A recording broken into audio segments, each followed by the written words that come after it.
If this is your first time here, I apologize. And I also want to explain a little bit that this year we are looking at the Christmas story in a unique way. We're looking through the lens of a fictional character named Clark W. Griswold.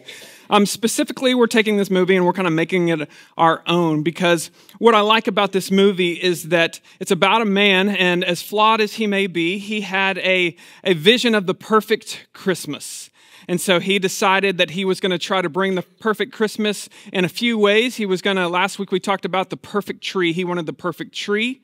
Next week we're going to talk about the perfect lights. He wanted the perfect lights. He thought that would bring in the perfect Christmas. And then on the eve of Christmas Eve, we're going to talk about the perfect gift, which Clark thought the perfect gift would be a swimming pool. We're going to talk about a much more obvious perfect gift of Christmas. But today we're going to kind of split those up, and we're going to talk about something that this is a much needed for some of us. It's a little more practical. In fact, I would say this is kind of the application of last week's message on the Christmas tree. This is kind of how do we live this out, because today we're going to talk about how do you deal with the difficult people in your lives around Christmas. Now, in the movie, Clark has a ton of people that seem bent on sabotaging his perfect Christmas. He's got the obvious Cousin Eddie, who is just oblivious. He's overly needed. He doesn't have any boundaries. He just will overstep at every moment. But there's also aunts and uncles and in-laws, and everyone else seems to just be so critical of this mission that Clark is trying to bring for Christmas. And so today I want to be really, really practical, and we are going to talk about how do we deal with difficult, critical, overly needy, oblivious, lack of self-aware people in our lives. And you may be sitting around some of them at the Christmas table this year, or you may deal with them every single day, and this will be practical all year round. So the first thing I want to do is, how many of y'all know somebody that is overly critical? All right, how many of y'all know somebody that is overly, let's say, oblivious, little lack of self-awareness, okay? Now, how many of y'all know somebody that's overly needy? And you're going to be around them, maybe. I want you to get in their mind. Now, how many of you are sitting by that person right now? No, I'm just kidding. Don't raise your hand. I'm just kidding. Now, so as we go through this, what I want to do is I want to set some context. And the first thing I want to remind us is, when we look at the Bible, we see that this is something that is throughout the Bible, we're dealing with difficult people. Now, Moses, who's one of the most important people in the whole Old Testament, he marries a woman from Cush. He marries basically an Ethiopian woman, and his entire family hates who he married. Can't stand that he married her. And so some of us are going to be in the Moses club. You go and your in-laws just don't like you, and you don't know why. Or maybe you know why. Maybe you're just not the right person for their little princess or their little prince. But some of us are in the Moses club like that. Some of us might be like Moses. You know, Moses led an entire nation out of slavery into freedom. And while he was doing this, while he was freeing them from bondage, following God's will, people were criticizing him, saying, "Why did you do this? Why did you bring us out of slavery? We were better off then." Even when you're trying to free a nation from slavery, people will criticize you. That's a crazy thought. Think about the Apostle Paul. The Apostle Paul was kind of a mean guy. He was persecuting Christians. He was walking around doing a lot of things. And then Jesus Christ changed his life. His life was radically changed, and immediately people started saying, he's a hypocrite, he's dangerous, don't go near him. In fact, one of the worst things that I think anyone ever called Paul, did you know they accused Paul of being a bad preacher? Oh, man, it just cuts me to what he had to deal with. Even if you try to give your life to serve Christ, people will criticize you. But the best example, Jesus came to this world, the sinless, divine Son of God. And what did people do? They criticized him. So what we're going to do is just understand people will criticize us. We are going to have to deal with criticism. And the same for needy people. Over and over again, Jesus was going to people who were in need. In fact, his whole ministry was based on people in need. But yet, one of the things it says in Matthew chapter 9, it says this. It says, when he saw the crowds, he had compassion on them because they were harassed and helpless, like sheep without a shepherd. So even being around needy people, he was still moved with compassion. He still wanted to help people who had needs, but yet there was also this tension that we don't often think about. No matter where Jesus went, he always had to eventually walk away. He eventually had to say, hey, I'm healing, I'm serving, now I've got to go to bed. Now I've got to go to dinner. Now I've got to leave this place and go somewhere else. Jesus had this tension of how much do I help and how much do I walk away and go on to the next thing that God has called us to. So you are going to have to deal with critical people, with needy people, with oblivious people, people that will just keep pushing and pushing. And so this Christmas, my gift to you is I want to show you, I want to help you so that you can have the best Christmas you could possibly have if you know you're going to be dealing with Cousin Eddie or in-laws that don't like you or whatever else you're going to come across. I want to give you this gift. And what we're going to do is we're going to make a commitment that is going to change everything. And this first commitment is this, okay? We are going to commit to respond like Jesus, to respond like Christ, and not react like you. I'm not going to react like myself, the way I want to react. I'm going to respond like Christ. So let's say this together. I commit to respond like Christ, okay? I commit to respond like Christ. Okay, this is a commitment you just all made. If you said it, you're now tied. You're legally tied, okay? We are going to respond like Christ would respond. We are not going to react. So here's a verse from Ephesians chapter 4. It says this, so that we may no longer be children tossed to and fro by the waves and carried around by every wind of doctrine, by human cunning and craftiness and deceitful schemes. Rather, speaking the truth in love, we are going to grow up in every way into him who is the head, into Christ.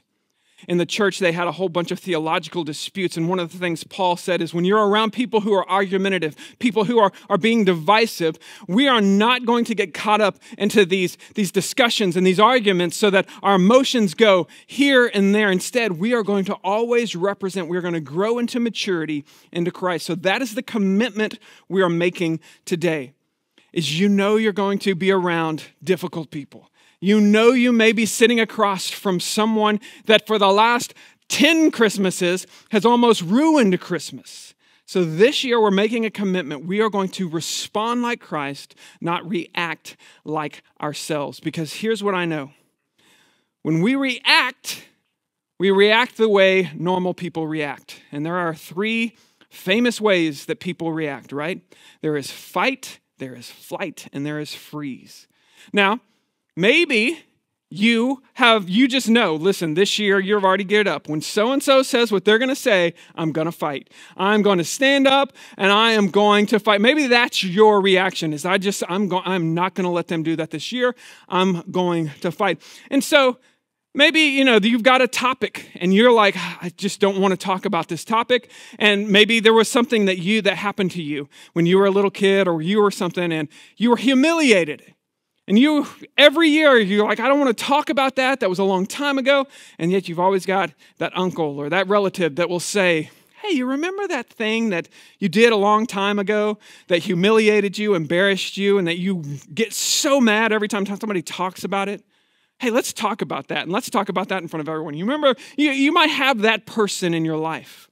My family, we have so many examples. Back in the day, we were sitting, and my brother and I, we love bringing this up because it's a great memory to us. We were sitting in our extended family, and we had a family member look at my sister, who's, at the time, she's a young woman, and one of our family members just says, Julianne, looks like you've put on some weight this year. And immediately, my brother and I, we just had this big, do I smile because I'm kind of going to bring that up later? Or do I think, wow, what an awful thing to say? So somebody looks at you at Christmas, and this is a true story, and says, looks like you've put on a little weight. Some of us, our only kind of decision is, do we punch him in the nose or in the throat, right? That's kind of the reaction that you want to give. And so some of us, I made a commitment. I'm going to respond like Christ. I am not going to react like I want to. I'm not going to react like myself. I'm not going to fight. Some of us, though, we want flight. Hey, as soon as somebody crosses me, as soon as somebody makes a mistake, I'm out of here. And I'm going to make a show of it, and I'm gone, and I might never talk to that person ever again. I am out. I'm going to fly away. I am out. I'll go to the next room. I might even leave the entire house. I might just be gone. Some of us, that's our reaction. Some of us have a freeze reaction. As soon as somebody says something, and it's the same person, and you're like, we deal with this, and you just shut down. And you just decide, I'm not saying anything for the rest of this time. And everyone who walks in the room with you, they get the cold vibes, and they're like, somebody must have said something because so-and-so shut down. You've shut down. You're not talking. And now the whole Christmas seems to be ruined, not just for you. It's kind of for everyone. And understand, if you react this way, that's normal. That's how normal people react. We're going to get mad and fight. We're going to get mad and leave, or we're going to get mad and make sure everybody knows we've shut down because we're mad, right? That's how normal people react. But this year, we're not going to react. We're going to respond like Christ. And this is going to be exciting, I can tell. Y'all I can't wait to get in front of some difficult people so that I can respond like Christ. It's going to be so great. Now, how do we do this? What do we do? Christ talked so much about how to deal with difficult people. He talked so much. There's so many bits of advice that Jesus gave. He said, the golden rule, do unto others as you would have them do to you. I tell that to my kids once a day, and we have trouble sometimes with that. Jesus says, blessed are the peacemakers. Maybe you go in with a peacemaker. Now, all of these are great advice. In fact, if you know there's going to be difficult people at Christmas, I encourage you, since you've made this commitment to respond like Christ, you need to go and you need to study how would Christ respond in my situation. But today I want to look and just give you one specific way that I think if you get this, I think it's going to help you in any situation you face at the dinner table, maybe even any situation you face for all of the rest of the year. And it is simply this. I want you to make one more commitment. Since you've committed to respond like Christ, we're going to commit to set healthy boundaries at Christmas, okay? So let's say this together. I will set healthy boundaries at Christmas. I'm telling you, if you will understand this one thing, your life can be changed so much, and it's going to introduce a path to the gospel to all of these difficult people if you've never, ever explored. But it is a difficult thing to do. So what do we mean, healthy boundaries, okay? For some of you, you kind of know the culture of your family. You know if it's healthy boundaries, if there are any boundaries, or maybe the only boundary is when you decide you've been fed up, that's the boundary, okay?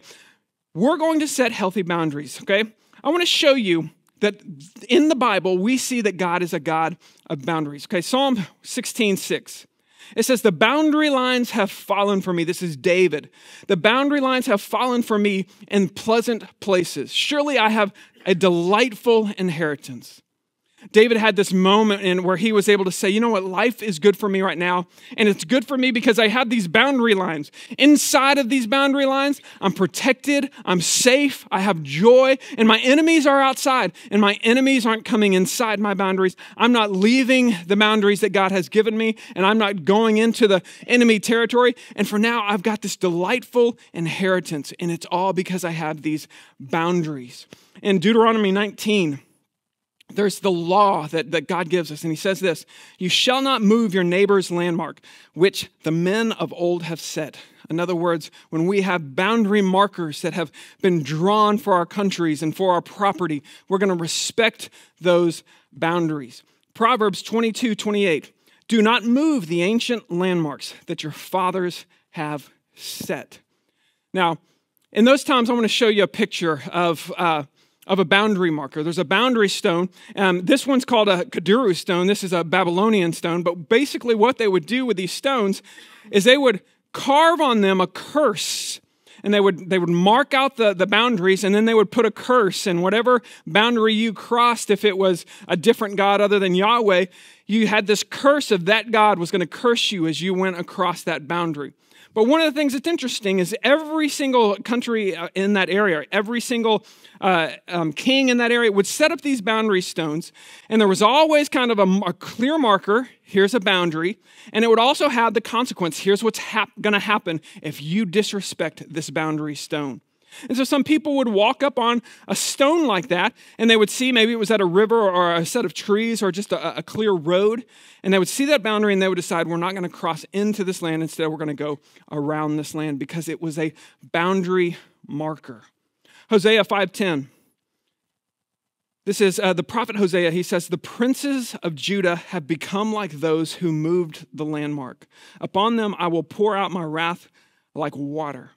In other words, God is angry at his people. His people have been rebellious, and his grievance towards them is that his people have not been respecting boundaries anymore. God has given them his law. He has given them certain ways in which they should live life, boundaries to help them live a fruitful life, and they have overstepped and they have forgotten the boundaries God has set. God is a God of boundaries. We need to understand that. God is a God of boundaries. Whether it's his law that defines, here are some of the boundaries of how we live as people of Yahweh, and here are how everyone else lives, and we're going to be inside these boundaries. God is a God of boundaries. And I want to be clear about this because the way I'm preaching this message, it's kind of assuming that you're going to have some difficult people and that they're going to be the ones crossing boundaries, but it needs to at least be pointed out. There's a better than zero chance that a few of you in here are boundary crossers.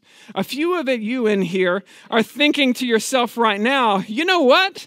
No one in my family seems to cross boundaries, not knowing that the people at the table are like, oh no, here he goes again. I hope he doesn't say what he said last time, okay?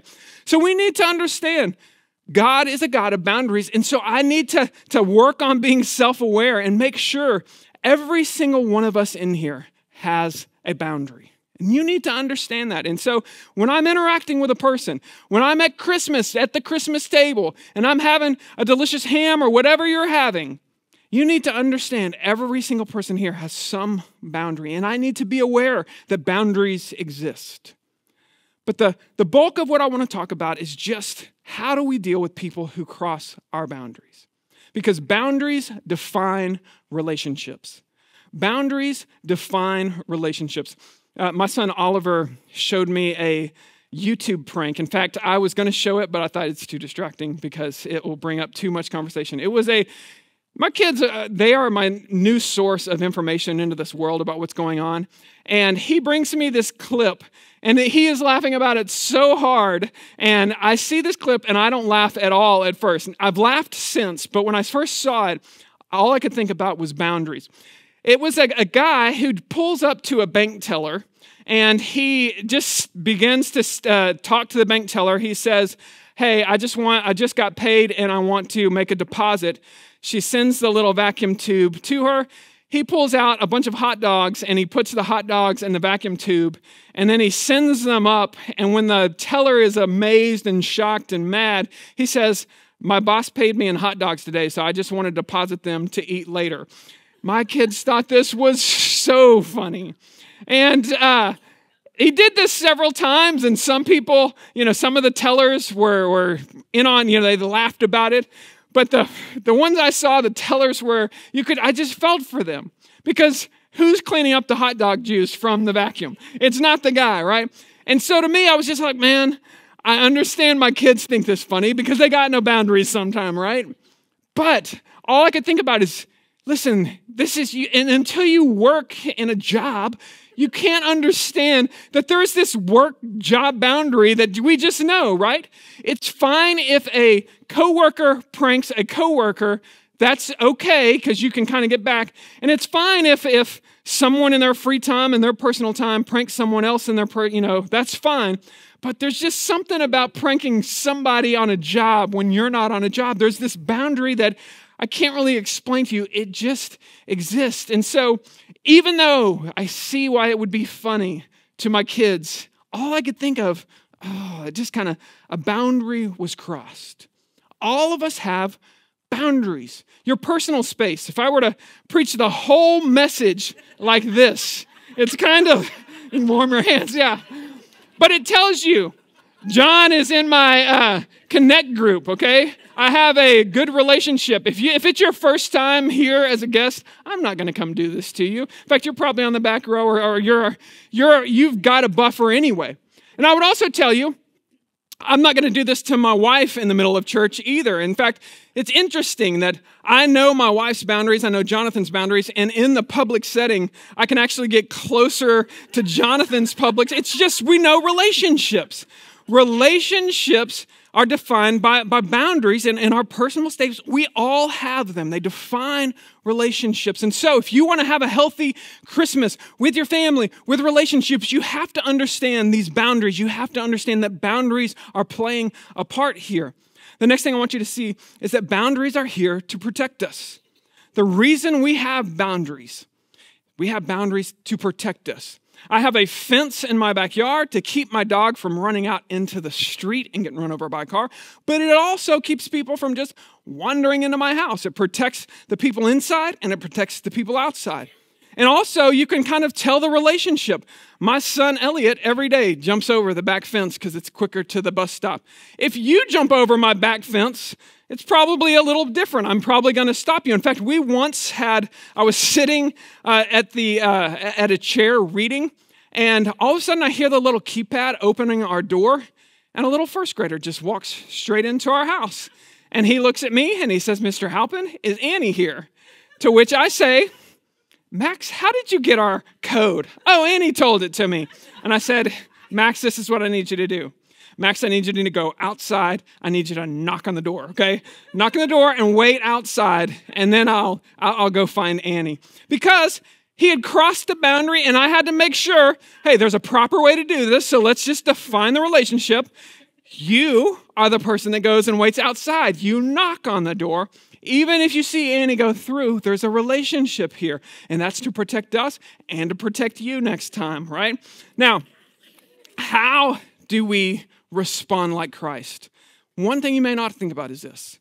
Christ set boundaries. I'm going to go through a few stories, and if you've read through the Gospels, maybe you've picked up on this, but a lot of times we don't see some of the things that is going on in the story. We get the main part of it, but we don't kind of think through the fact, there's a boundary being set here. Christ is actually living by boundaries. He has personal boundaries.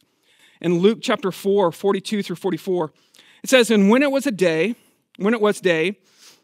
he departed and he went into a desolate place. And the people sought him, and they came to him, and they would have kept him from leaving them. But he said to them, I must preach the good news of the kingdom of God in all of the other towns as well, for I was sent for that purpose. And he was preaching in the synagogues of Judea." So he goes to one town, and they encroach on his boundaries and say, hey, just stay here. Don't go anywhere else. Just stay here. And in fact, he even puts a buffer. He goes out to pray on his own, and they still go and they cross that boundary. And eventually, Jesus just says to him, listen, here's what. I'm going to do what God has said for me. I have a purpose, and I'm going to accomplish that purpose. And so he tells people who want him to come near, who have needs and want them to be met, who need to be healed. And Jesus says, listen, I have this purpose, and he draws this boundary, and he continues on. Luke 5:15. But now, even more, the report about him went abroad, and great crowds, some crowds were probably over 1,000 people, gathered to hear them, to be healed of their infirmities, but he would withdraw to the desolate places. Jesus would be around people, and emotionally he would be giving of himself, and he would be an extrovert trying to be with everyone he could. And there was a point in which his energy, his physical energy, his emotional energy, his spiritual energy was just getting zapped. And Jesus would actually create a boundary, and he would say, I need to go be with the Lord. I need to go be by myself. I need to get away from this situation, and I need to think about being replenished in the Lord myself. And he would go and he would pray to the Father. He would go and get away. And so Jesus himself made time for his emotional energy. How? By drawing a boundary, by creating a boundary. Luke 4:28, when they heard these things, all in the synagogues, we preached through this earlier in the year, all in the synagogue were filled with wrath. And they rose up and they drove him out and brought him to the brow of the hill on which their town was built, so that they could throw him off down the cliff. But passing through their midst, he went away. Jesus was about to be physically abused, and what did he do? Hey, this is a boundary. I'm not going to let myself get physically abused in this situation. And he walks through the crowd and he decides to leave, okay? There's a boundary there that Christ makes this decision. This is, I'm in the synagogue, I'm preaching the good news of God, and it has become unhealthy for me to stay. And Jesus makes a decision here. You know what? I'm not going to be physically abused. I'm going to withdraw, and he leaves the place. Now, in Matthew, this one's a little bit longer. I want you to show this. This might pertain more than you think to your situation at the dinner table. And when he entered the temple, the chief priest and the elders of the people came to him as he was preaching, and they said, by what authority are you doing these things? And who gave you this authority? And Jesus answered them, I will also ask you one question. And if you tell me the answer, I will tell you by what authority I do these things. The baptism of John, from where did it come? From heaven or from man? And they discussed it among themselves, saying, if we say from heaven, he will say to us, then why did you not believe him? If we say from man, we are afraid of the crowds, for they hold that John was a prophet. So they answered Jesus, we do not know. And he said to them, neither will I tell you the authority that I do these things. Now, what just happened is this. They were asking Jesus a question. They were entering into a conversation, and they were trying to pretend to be in a good faith conversation, as if they were going to be honest and they wanted Jesus to be honest. But really, Jesus knew this is a trap. They simply want to sabotage me. They are setting a trap. And so what Jesus did was he asked them a question that was also a trap. And if they chose, they could have answered this in good faith. They could have just said, in all honesty, whatever they believed about John. But they, not being in good faith, being mean-spirited, decided, you know what, we're not going to answer this because we're not really here to have a debate. We're not really here to have a good faith conversation. And so they try to skirt it. And what did Jesus do? He drew a boundary and he says, listen, if this is not a good faith conversation, if you're a mean-spirited here and you're trying to sabotage, I'm not going to enter into this conversation. And Jesus draws a boundary and says, I will not enter into this conversation. Jesus drew boundaries. Sometimes these boundaries were to protect him from abuse. Sometimes these boundaries were to protect him from mean-spirited people who were trying to trap him. Sometimes these boundaries were so that he could just simply have the energy to continue in the mission that God had given him. But boundaries were a part of Jesus' life. And so what I want to do is I want to just show you how do you set clear boundaries and protect them this Christmas, okay? And it starts, by the way, with just a clear purpose. Jesus knew his purpose. He knew his purpose, and because he knew his purpose, he was able to set these healthy boundaries. His purpose was to share the gospel, the good news of him coming. And so because he had that purpose, he could always define the boundaries. I'm not going to get abused here. Later on, he's going to allow himself to be abused because it serves the purpose. Sometimes he gives and gives and gives. Sometimes he draws the line, but he has this purpose. And so at the very least, you need to have a clear purpose when you sit down at that dinner table at Christmas or tonight or whenever you're going to sit down with a difficult person. And you need to say, we're going to have a great Christmas. That might be your purpose. Just let's have a great Christmas. I'm going to reflect Christ this Christmas. I'm going to make this commitment to respond like Christ. I'm going to live that out this Christmas. That's a great starting place for why we're going to set some boundaries. So how do we set boundaries? I'm going to show you a quick video clip from The Price is Right. And I think this is a good stage on how to set boundaries. Let's look at this clip. The game is called That's Too Much. Now, what I'm going to do is I'm going to show you numbers that look like the price of a car. And they're going to increase in value as we go. What I'm looking for you, Michael, is I'm looking for the number that's just over the price of the Camaro. When you see that number, yell out, "That's too much." And if you're right, you win the car. Got it, Michael? Yes, sir. Here we go. 19,910. Keep going. Keep going. 21,229. Keep going. Keep going. 22,560. Keep going. Keep going. 23,943. Keep going. Keep going. 25,384. I think one more, Drew. They always say just 26,800. That's too much, Drew. That's too much. That's too much. That's too much. 26,866. Manuela. Well, It is. You got it. What a car. Yes. oh my God! Oh my God! Oh my!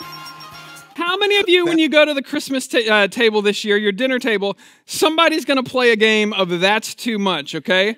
And you're going to have the one character that's saying, keep going. And you know, oh my gosh, this is getting near. We're gone into politics. We've gone into religion. We've gone into so-and-so who, was in jail this year or whatever it was. We're just all of a sudden, it's getting to that. And somebody you know is going to be sitting there going, keep going. And the whole time, you're like, There's a boundary here. We're getting close and we're pushing it. And maybe you don't have a Michael, at least Michael in the clip. He's like, hey, that's too much, Drew. We're going to stop right there. Some of us this Christmas are going to wish we had somebody to say, that's too much. We're going to stop right there and be a winner, right? But instead, we're going to play this game of that's too much. In fact, when you're at the table, you might have to think of The Price is Right and just say, you know what? We've entered into a game of That's Too Much. I need to think about what Joel was talking about. Hopefully you're writing some of this down, taking notes in the app, whatever it is. Some of you are going to need this. So here's the practical way. The first thing we're going to do is we're going to be clear on expectations. We are going to be clear on expectations. By being clear on expectations, that means we are going to speak words of our expectation. We are going to tell people, here are our expectations, especially, now listen, you know the culture of your family. You know what set off last week or last year. You know what sets you off. So you have to know there are topics in your family that you need to be clear on. Hey, so-and-so has been dealing with, she broke up with her boyfriend or whatever it is. We're not going to talk about that. She's sensitive about that. We're not going, and you tell clear expectations. Hey, we're not going. We're going to set a boundary beforehand. Hey, so-and-so, they had, they got arrested a few years ago. It's kind of still a sort. Hey, we're not going to talk about it, okay? Right? Maybe it's, so-and-so's been dealing with alcoholism. Maybe they're in AA and they're celebrating. And hey, we're not going to drink. We're going to settle on. We're going to be supportive. We're going to create a supportive atmosphere. We're just going to be supportive. That's a boundary. We're going to be clear. Hey, we're not going to be critical. Hey, maybe hey, so-and-so's put on some weight. They've changed something. I don't know. Whatever it is, be clear in your expectation. We are not going to say that. We're not going to do that. We're going to be clear in our expectations. You have to know. We're not going to tell my sister, hey, looks like you put on weight, okay? That's something I didn't think I would have to tell someone, but we're going to be clear. We're not going to criticize. We are going to be clear on our expectations. We're not going to overstep any of the boundaries that you may not realize are there. We are going to be clear in our expectations. We are going to say them out loud. And if that means having a conversation before the dinner conversation, we are going to do that. We're going to think through, like Clark, how can we make this? And we are going to deal with our cousin Eddies and our aunts and uncles and our in-laws beforehand. We're going to say, listen, there's a couple of topics we're not going to talk about. And you're going to set the expectation. Now, this is awkward because many of us have never been in a family where we set boundaries. We set expectation. If you don't do it, it's awkward at first. Just say it's going to be awkward at first, okay? But if you're in a healthy family, this is not awkward. This is called a blessing, okay? When people know the boundaries. We've had this before. I've gone into Christmas before and somebody has said, hey, you know that thing that happened that you're all curious and want to ask about? We're not going to ask about that right now. We can talk about it alone, but we're not going to talk about it, especially when that person is here. We had that conversation, and I was, okay, there you go. The boundary has been set. Now, tied to the expectations is also an action. You need to be clear, especially if you've never done this before, but yet every single Christmas you seem to blow up, or somebody gets so hurt that they want to leave and they swear they're never coming back. You need to make sure that you are clear on your actions, okay? So when you tell somebody an expectation, you also say, here's the action that's going to happen when this boundary is crossed. If you say something about this, I'm going to immediately stop down the conversation and I'm going to ask you to apologize sincerely. Or you might say, hey, if you continue to go down this road and I've asked you not to drink alcohol, I've asked you not to talk about that event, and you do this, listen, if you continue to do that, we want to have a great Christmas. So we're going to ask you to leave, or we're going to leave. And so you define the expectation and you set an action. There's a consequence with this, okay? And you're not mad at this, okay? You're not fighting. You're defining the expectation and you're telling, here's the consequence. Here's the action that's going to happen, okay? And it's very important that you are able to do this without getting angry. That you in your mind have resolved, I'm going to respond like Christ. I am not going to react. I'm going to respond. This is very, very important because if I get angry or upset, it becomes a fight. It becomes a reaction. It becomes what I want, and I begin to go with my emotions. So you need to understand this is not a fight. I have defined clear expectations, and I have told what's going to happen. Okay, now, the next thing that happens after that is you've told them, here's the clear expectation. We're not going to talk about that topic. And then they talk about that topic. Here's the action. And you've already said, hey, if you say this, I'm going to stop everything down. And if you continue to cross that boundary, or if you don't go back and sincerely apologize and try to make it right, then here's the action. Hey, we're going to leave the room, or we're going to ask you to leave the room. We're going to ask you to leave the house. We're going to leave the house. Whatever it is, you follow through. You follow through on your action. This is what Matthew 5:37 says. Jesus says, let your yes or no, let what you say be simply yes or no. Anything more comes from the evil one. We're not going to set expectations and then not follow through with them. Now, some of you are great at the boundaries. You can set the boundaries. You can even say, if you cross this boundary, then we're gonna leave. But then you don't follow through. You don't respect your own boundaries. And when you don't respect your own boundaries, what happens? No one respects your boundaries. So this year, we've got to be clear. There are boundaries, and if you cross these boundaries, we are going to follow through with the actions and think through the actions. A simple apology. We're going to ask you to apologize in front of everyone. We're going to do everything we can to reconcile there, and we might just decide, hey, we're going to go into a different room, or but that person needs to know. This is why we're not going to get mad. That person needs to know that they crossed the boundary. It wasn't that you're crazy and you always get mad about the little things. No, if your boundary was set and somebody crossed that clearly defined boundary, the action, the response is not on you, it's on them. They decided to cross the boundary and it's on them. They decided to walk into the door like little Max. It's on them to go back outside and to enter the proper way. So that's why it's important that when we set boundaries, we follow through with our boundaries. And these boundaries are not vindictive. These boundaries are helpful. These boundaries are clear. But we set these boundaries, and then whenever they're crossed, we simply make sure that we follow through. Hey, I told you if you said that you've hurt little Susie. She didn't make the dance team, and what's the first thing you ask her? Hey, why didn't you make the dance team? Okay, whatever it is, here's what we need to do before we do anything else. You need to go and you need to apologize, and you need to reconcile this relationship, or we're going to have to leave because we want little Susie to have a great Christmas. And so it gives them that opportunity. We're going to give them that, okay? This isn't a fight. This is an opportunity for the person that you're dealing with to understand I have crossed the boundary, okay? So we're going to have clear expectations tied to an action, and we're going to follow through with those actions. But here's what I want you to see. That's where some of you are like, that's all I need. That's good. That's good. The boundary will get crossed early. We'll be out by lunch. It'll be great. That's okay. Now listen. No. We're going to respond like Christ, right? That's what I know how you guys think, okay? Now, we're going to respond like. So here's the most important thing. We are going to, when a boundary is crossed and we followed through with an action, here's the most important thing. We are going to look for opportunities to reconcile. A boundary has been crossed and we have followed through. They have felt the reaction. And so we have responded in a healthy manner. We have separated ourselves. We've gone to that child and said, hey, we're not going to make you stay in this situation if they're not going to, and that's been there. But then we're going to look for ways in which we can reconcile. And we're gonna make it as easy. We haven't gotten mad. We haven't yelled. And so this is what I want us to remember. This is what Paul says in 2 Corinthians 5:18. It says, all this is from God, who through Christ reconciled us to himself and gave us the ministry of reconciliation. The gospel is reconciliation.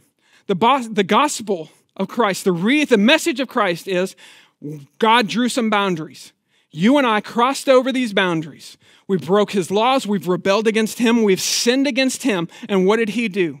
He gave us a way. He gave us a way to be reconciled to him. He gave us a way to go back and enter in through a new healthy way, through Christ on the cross, to trust in him and not ourselves. He gave us a ministry of reconciliation, meaning if Christ did it for us so that we are reconciled to God, everyone especially the difficult people, we need to be looking for ways in which we can go to them and say, listen, a boundary was crossed and you hurt me or you hurt so-and-so, but we don't want to live like this. We want to have a great Christmas.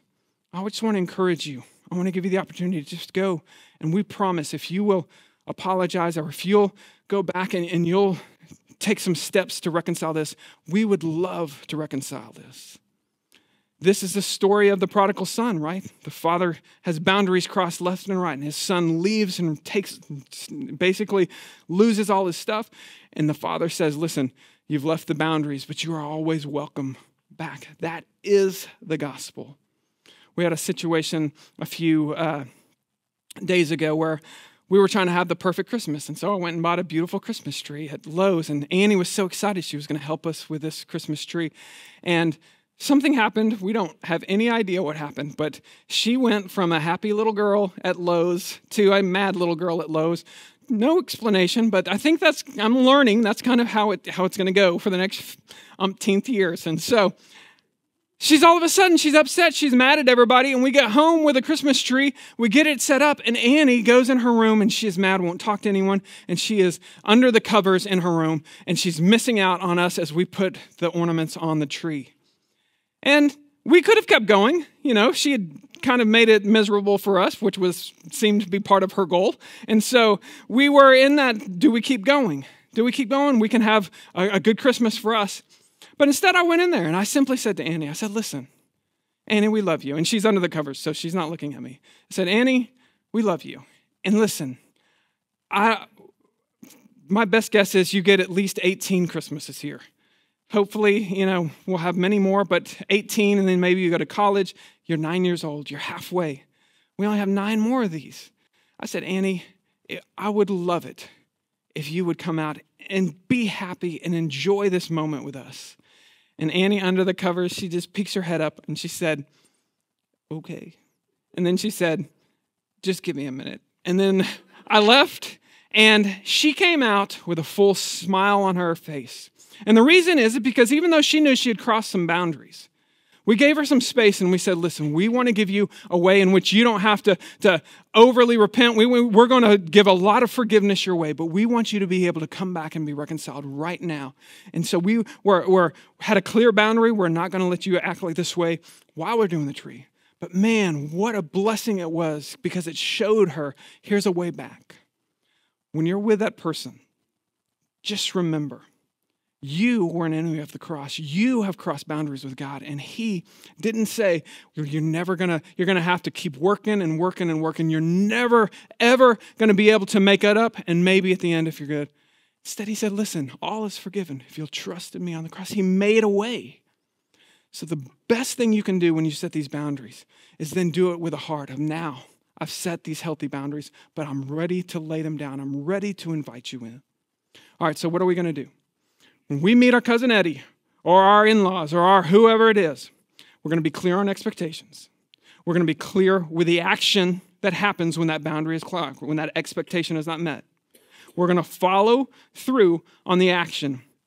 but then we're going to look for every single way to live out the gospel when our boundaries have been crossed. Let's pray. Lord, I thank you so much for a message that is so different than how we want to respond in life. So many times we have actually made Christmas or our family relationships so much more difficult because we react the way we want to react. We hurt people because we've been hurt. We get angry and we raise the temperature of the room. We make everyone uncomfortable simply because that's how we want everyone to feel because we feel that way. But you have loved us so much that even when we've rebelled against you, you have offered us peace. You have offered us hope. You have offered us ways to restore the relationship through your Son, Jesus Christ. So, Lord, as we interact this Christmas, we're not going to go with a heart of, hey, I'm going to make sure that I get my way, or I'm going to tell so-and-so, finally tell them what I think. Instead, Lord, we're going to go and we're going to have a heart of Christ. Lord, I pray that in this church, every single member and attender and hearer of this message is going to be different this Christmas. We're going to have the best Christmas ever because we know we have a Savior who has made it possible. Lord, let us respond like Christ. It's in Jesus' name we pray. Amen.